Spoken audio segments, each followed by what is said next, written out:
So maybe start with just introducing yourself, and maybe just kind of start where you want with your story. And I'll just listen and I'll jump and ask questions. I'll start. My name is Daniel Waters. I'm 60 years old. And I'll start with, at 2 years old, I was hit in the head with an axe by my brother, accidentally. And it went a quarter inch into my brain. So if I stutter or pause with words or something, it's because of that. And I have seizures because of it. But I hit in the head at 2 with an axe, and this is why God, you should never give up on God, because He's always there to protect you or keep you, is my sermon, or my witness. Anyway, I was going through life. I had a scar across my forehead. Kids would call me Frankenstein. I got to be 13. Me and my aunt sitting on the couch, and we're talking. And my uncle come out, had a 30-06, put it under his chin, and he pulled the trigger. Kind of messed me up a little bit. Then 4 months later, I found my dad. Back up a little bit. Before that, when I was 11, me and my dad and 2 brothers went hunting up in the Blue Mountains in Washington, above Anatone, Washington. And we were coming home, and there's a grade called Rattlesnake Grade. And we were in an old International Wagonall, if any of you know what that is. And he turned the first curve, and there was a car behind us. And instead of the Wagonall turning, we went over the cliff, and it was a 2,500-foot drop. Well, there was a boulder about the size of 8 school buses that caught us about 100 feet down. And I was up under the back seat. My other brother was up under the front seat. My one brother was out on the boulder, and my dad was crushed his whole front side. And anyway, back to when I was 13, I found my dad dead. It was heat like it is in August here in Idaho. And he'd been dead for 3 days. He was bloated black. That kind of messed me up. So you found your father dead when you were 13 years old. What did he die of? He cerebral hemorrhage. And his friend, Billy Callahan, I'll never forget that name as long as I live, took me up in the middle of nowhere with a gun, put it to my head, and told me he was going to shoot me, but I didn't give him his money. He was drunk and all sorts of stuff.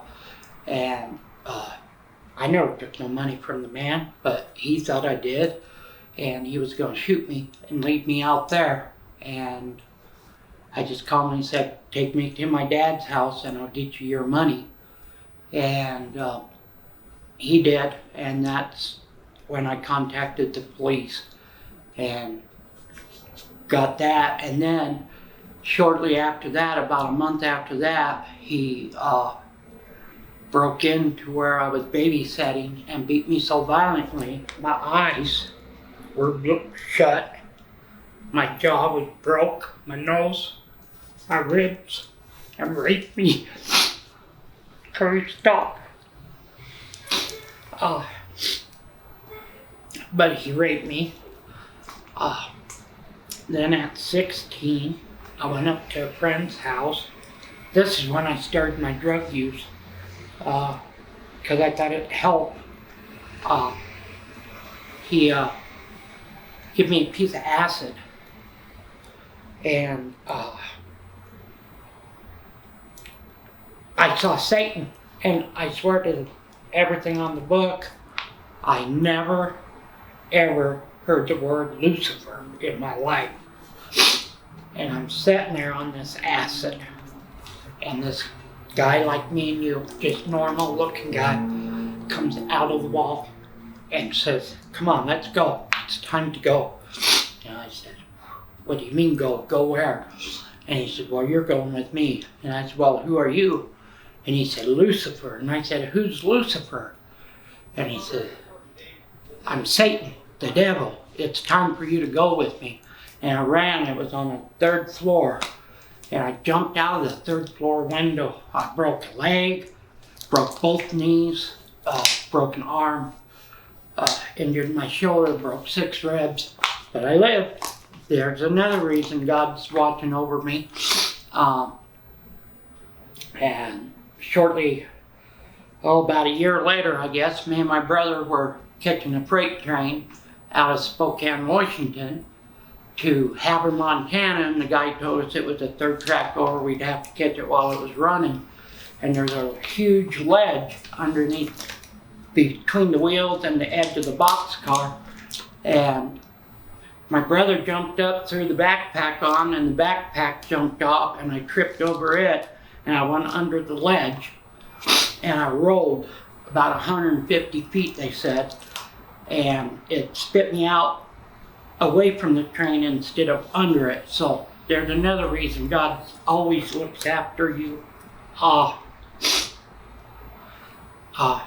met my wife.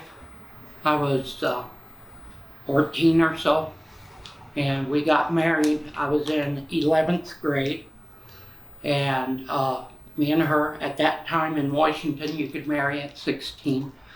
So we got married, and they all said they'd never accomplish anything in their life. Well, they were wrong. They thought she was pregnant, and that's why we got married. No, the baby didn't come for 2.5 years later, and we both finished high school. We both went to college. She got her master's in herbology, and we were married 38 years. We had 3 children, and on September 26th, we're sitting at the kitchen table, and we could see the sheriff pull up with a black car behind it, and 3 guys come out, full dress. I gotta stop.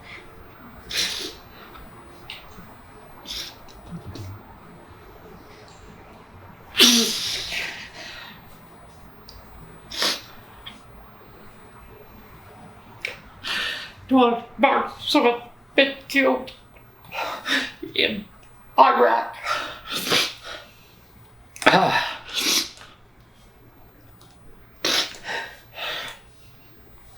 So, anyway, got through that with the help of God. I've never lost my faith in Him. Hope I never do. But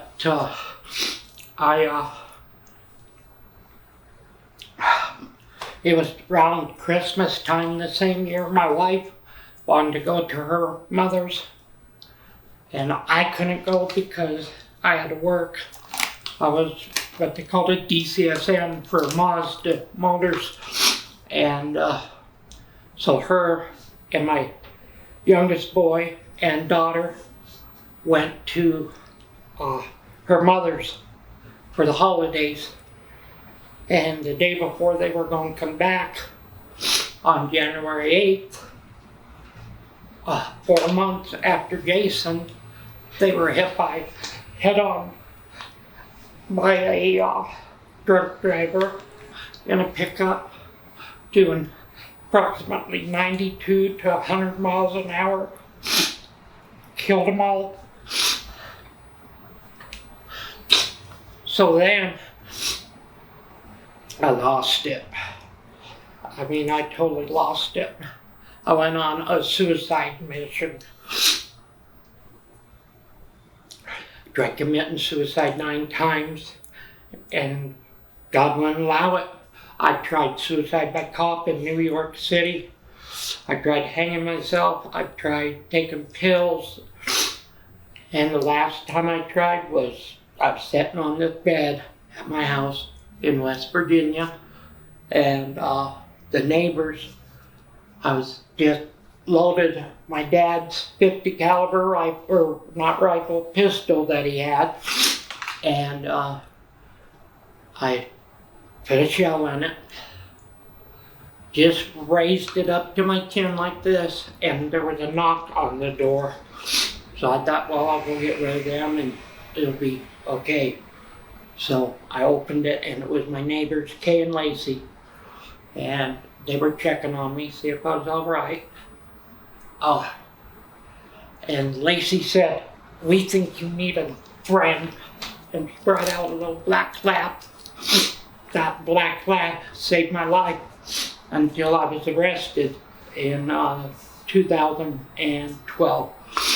And I was arrested for assault and attempted assault, and I'm not proud of it, but I was on a lot of drugs. I did drugs from 16 till I was arrested.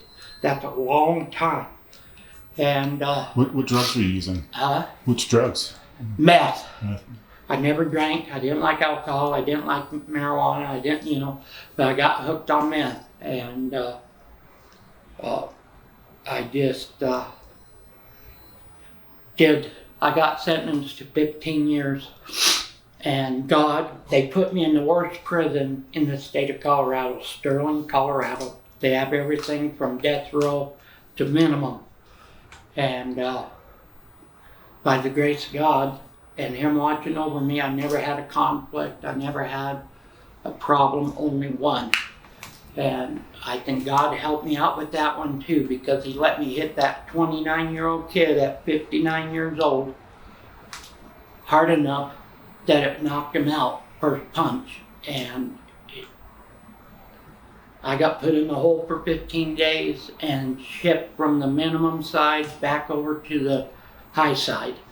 And after 15 years, on April 15th, I come to Christ's body.